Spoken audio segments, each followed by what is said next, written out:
Boom, boom, barbarian horde, come on back, baby. I have a lot of people talking to me and they ask me, man, woo, good lord, what's your gaming group like? What games are you playing right now? Well, I'm going to tell you right now, Jack. So I am running an Advanced Dungeons& and Dragons 2nd edition, quasi 1st edition. I'm not really too trippy about rules or classes. There's somebody playing a 1st edition Assassin, somebody playing a 1st edition Cavalier. Otherwise, the stuff is, well, someone was and has some first level monk ability before they change classes, like a dual classing kind of a deal. So I'm pretty open on that sort of thing, and it certainly has a strong influence. It's a Planescape game, AD&D, Planescape AD&D, Forgotten Realms started off in the northern area past the city of Flan in the Mid Seas with with the Margrave, one of the Margraves of Flan, the Council of Ten. Um, so we interjected within the Ring of Fire in there. We interjected some interesting places, the Plain of Mile. I think we've done 3 sessions within the Ring of Fire, bringing that in. They've introduced themselves, have seen the Mihangi, they've seen the great city of Baal itself, and set with King Bram. They have met Kylie Flamebathe and Zane there in the Temple of Opiate. And they have been vexed by the flies of he who has many names, buzzing truths into their ears. Yes, you, furry guinea pig man, your ears have been buzzed into for your insectoid issues and provinces and providential prospects of prosperity have been put upon you. And you have been wrapped in preservatives with your very mind jelly itself at stake, sucker. So, we've been integrating elements, and that's certainly the sort of thing that you should do in a Planescape game. Hell, I even had them in the back rooms. I had them in Ravenloft, Castle Ravenloft, dealing with Strahd in a way that wasn't horrendous. And I even brought in the Centibites with their sensationalistic appetites. Explorers, the deepest realms of sensation. So they got to deal with even my man Pinhead in Planescape. You just drop the best hits, play them, and we played. I played the slow ambient Hellraiser music, and then I just dropped in the Lemmy Kilmister Ozzy Osbourne version of Hellraiser. My son's going fucking nuts because that's like one of his all-time favorite songs. And we're popping the table, and people are they're seeing the Cenobites, which could well come back in the game for another time. These things summed up by Strahd and a dirty deal and a deed that they had to make come true, but they had to do it pursuing the elusive uh, eldest sister of one of the player characters, who herself is a follower of Malak, who is seeming to be quite the big bad in the game. The Bull Man, or as Hyperion would say, that stinky bull god. Um, so we've really had some fantastic, interesting stuff there in the game that I'm running, and we do that about every other Saturday. Sometimes I go 2 Saturdays in a row. That's really been the A star game for the group. People are really loving that, and the characters have at this point I think we're maybe 7 months in, something like that, 8 months in, and the players have been as high as 5th level. I think the single class characters are getting really close to hitting 6th level. I don't give it experience too heartily, too fast. I like it to really feel like you've earned your character, but at the same point, I'm not going to be too miserly on that either. I want to make sure that you do have some degree of advancement, and I think the balance is hit just right. Now, opposed to that on the rotating Saturdays and or sometimes Sundays that we play, and normally we play 2 games a week. There are off weeks, occasionally just schedulings and off times for whatever reason, but not too many of them. We like our gaming and we like our gaming in. Typically, I run from between 3 to 4 p.m. my game, and then we're done at about 1 a.m. We put a game store called World of Best Comics in Newport News, Virginia, and so I run what like 6, 8, 9, 10 hours. Sometimes I play over here every great once in a while, but I had to have my kitchen, well, not had to, but I had my kitchen redone. It was very nice. And in the process, I took forever to do it. So that kind of migrated us over there, and we're a bit used to it at this point. So I haven't run over here in some time. I'm going to do that. Obviously, it gives us a little bit greater detail. The game store I play in closes at midnight, and then we're kind of outside loitering for another 45 minutes to an hour and a half. It's really nice because they have private rooms, so you don't really have to hear much. You'll hear Tony jabbering on down the hall, but other than him, you really won't hear a whole lot. You know, it's not like one of these places where it's one table and another table, another table, another table, and you have to hear everyone, or it's open. You know, you got a private room with doors and everything, and you're just in there chilling. Doesn't cost anything either. So it's really a great setup for a place to role playing. And there's one, two, three. So there's three private rooms, and there's one like publicish room, and then there's one like big public room that like for miniatures or stuff. But you can obviously play games in there. I think it's like 4 tables in that room. So it has a lot of space for gaming, and you know that's really a good thing. So that's where currently all of our games are being run. Now, in addition to that, we played. My man Wugaba ran Keep on the Borderlands. We used the AD&D Second Edition rules for characters. With that, I think it's. I'm not sure if it's Beck Me or if it's the one right before Beck Me. Anyway, it doesn't matter. It's pre AD&D. And Keep the Borderlands. I'd never played it before, and I was like, you know what? Let's bucket list this one. This is supposed to be the most played module of all time. Why shouldn't I play it? And he was a brand new game master, and that was what it is for teaching. I said, okay. And he's like, I want to run this. I was like, no, calm the fuck down. You need to learn some skills. So here you go. This is going to be a great skill teaching game. And he learned quite a bit running it. So we played Keeping the Borderlands. It was very fun. And that took a little while to go through. And now my friend Nick, who you would have seen if you watched back the video where I show you my group, Nick is running. It's called mythras, so it's like BRP. I don't know if it's exactly the same, but it's really felt the same to me. So we had like our character creation time, and then I did like one really short scene. I am playing a troll in that game. He basically created his own campaign world with that system, and my character is sort of I guess he's not really a druid. He's like an animist. Like he deals with like nature spirits and things like that. The character, my character, I just roll my stats down the line. My character is dumb as shit. He's a 6 intelligence, so he's like, you know, and I got the voice worked out for him.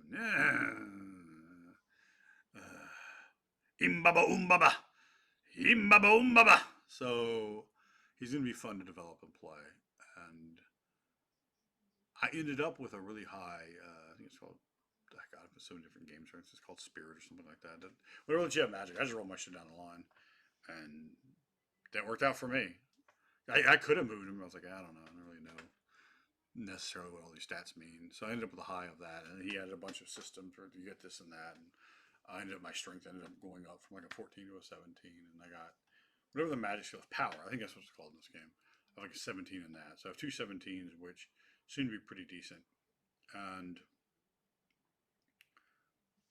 we're going to be starting that game. So that's going to replace and keeping the Borderlands on our schedule. We have, on our Friday nights, we have Vampire the Masquerade. 2 different games of Vampire the Masquerade. Nick, some guy, is running a Philadelphia by Night game. I am playing a Gangrel. Halstead. That's Halstead! You listen. And you listen good, you son of a bitch. Or I'm going to treat you like I treat Al Capone. And then you ain't going to like what happens to you. Because Clan Gangrel, that's what's going on in the streets of brotherly love.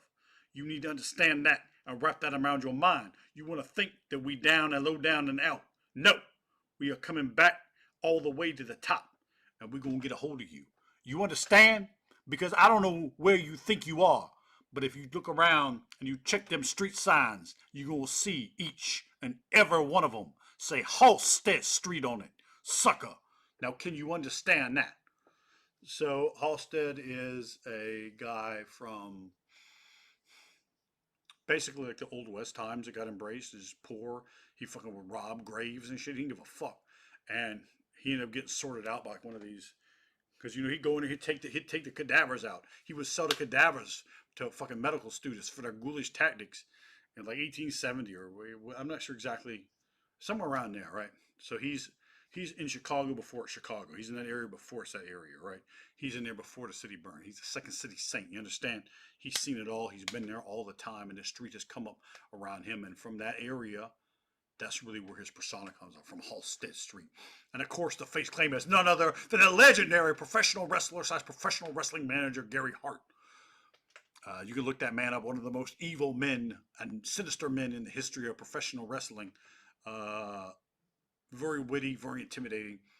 So he's this big, strong looking dude. He's 266 and 1/3 pounds, perhaps 2/3 of a pound even. Clan Gangrel, but he ran with Venture for years. We're playing in Silas. So he ran with the Venture for years. He ran in Chicago for years. He ran with Al Capone for years. That was his stick man. And Al Capone sold him down the river, down the Great Lakes like ever so much trash. And oh, I got something for your Venture ass. So my character basically has come to Philadelphia, cashed out all his little minor boons he was owed here, there, and everywhere, and maybe was able to get himself out of a situation that was probably about to turn into a blood hunt. And now he's here and he's reestablished himself over the course of about a year, has taken place inside of the game time. We'll play quite a few sessions. This is a very good vampire game.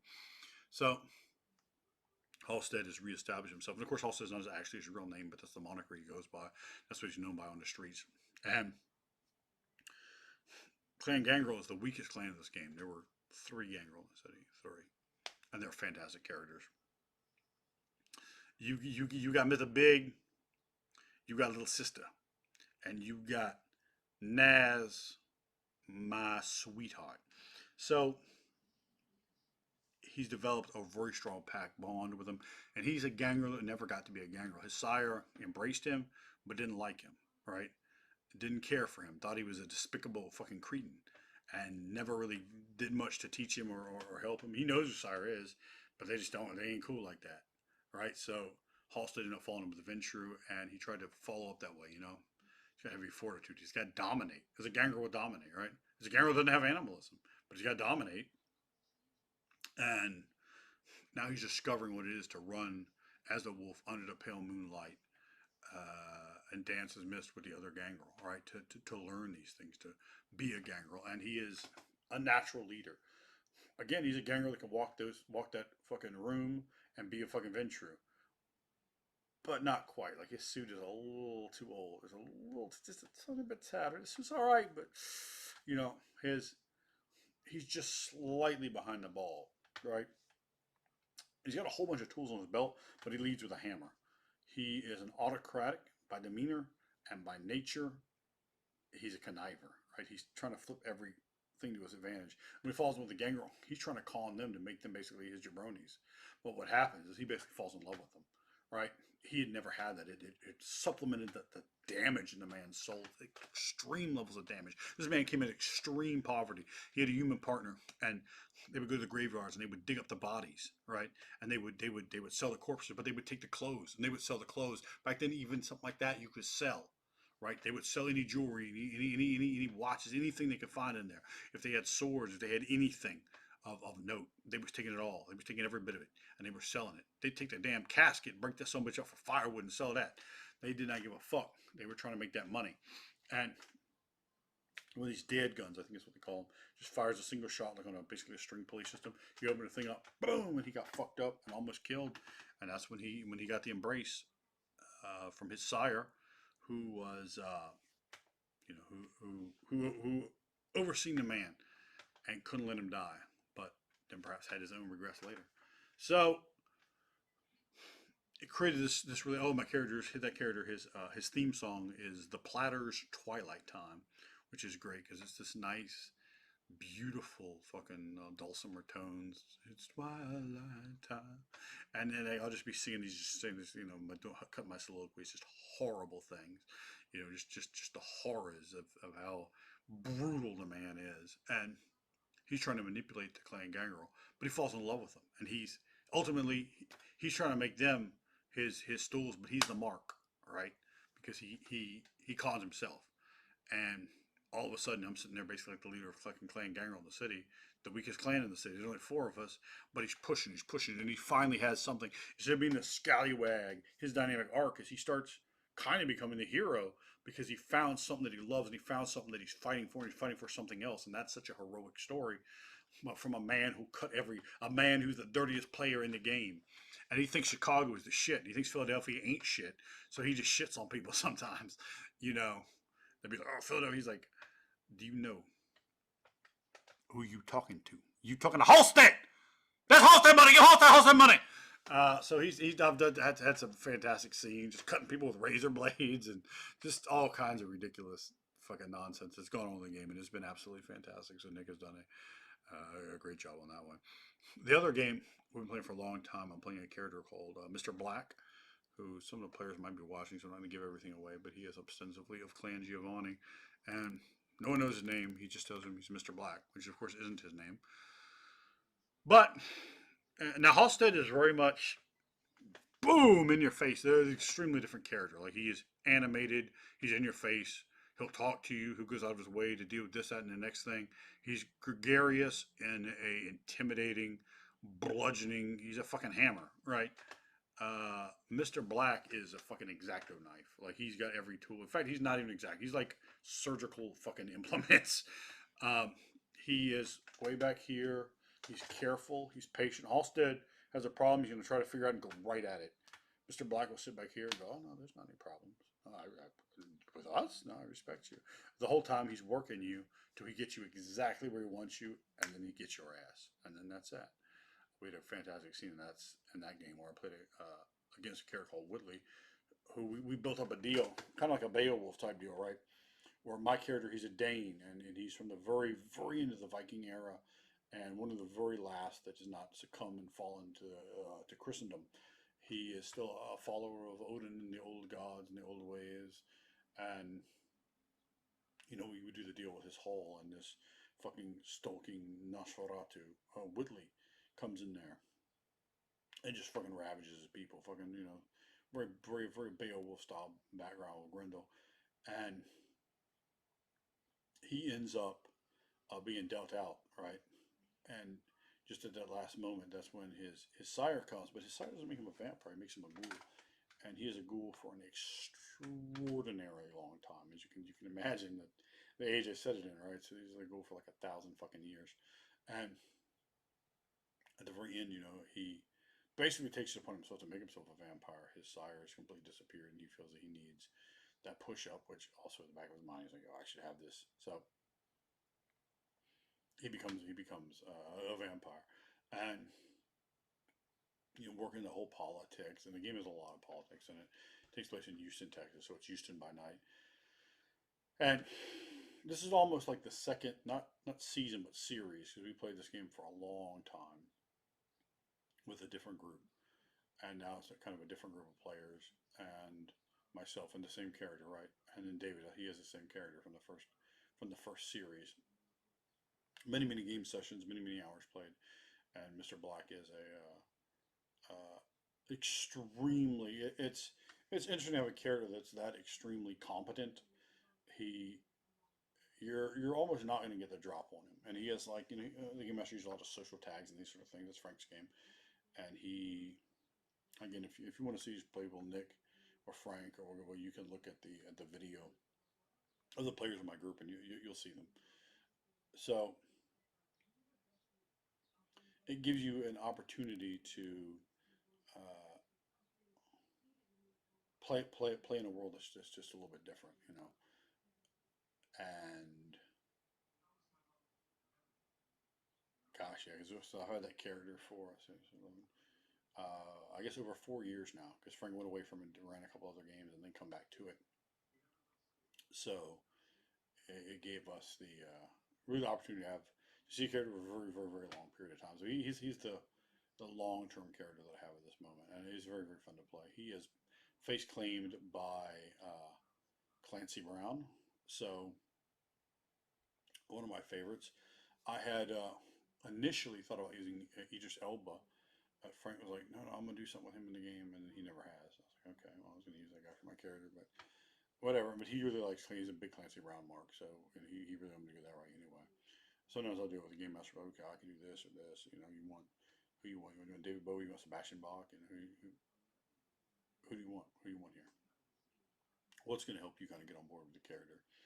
So that is the game group that we have. My buddy the Moon is going to put together a Savage Worlds game. We're going to start playing that kind of as a fall in the gaps for when people likely Nick, are out of town or there's some kind of issue here or there. So we're going to do that. We're going to do that for the next 2 Saturdays to start getting us some Savage Worlds repetitions, help us learn that system, and to help to do a superheroes game.